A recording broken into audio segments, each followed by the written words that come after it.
Gülüyeva xanım bacı, Allah'ın grubu biz başlamışıq. Biz bacılar başlamışıq. Onda qaval özümüzdən idi.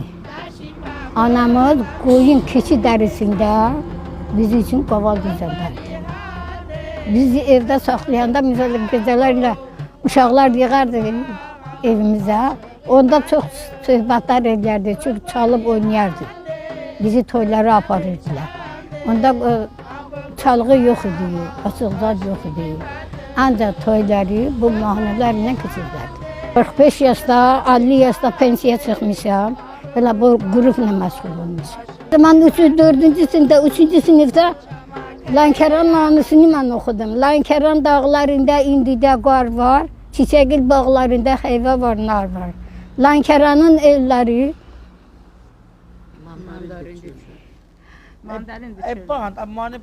Hadi.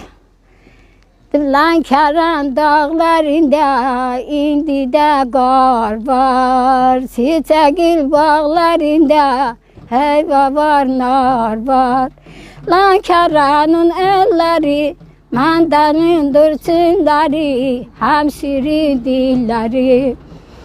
Yüklənir pıraxuta, atırlı çayımız, günü gündən xoş keçir, ilimiz ayımız. Lənkəranın elləri, mandalın durçunları, hamşirin dilləri. 3-cü sinifdə mən bu mahnı, bu şeiri məktəbdə oxumuşam, xor oxumuşum. Ne bileyim. Yaşa yaşa Azerbaycan yaşa. Sizleri çok sevirler heyeti. Yaşa yaşa Azerbaycan yaşa. Sizlerden arkadaşsız bize. Yaşa yaşa Azerbaycan yaşa. Otlar yurdu Azerbaycan yaşa. Yaşa yaşa Azerbaycan yaşa.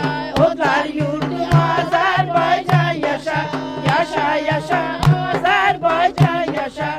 Otlar yurdu Azerbaycan yaşa.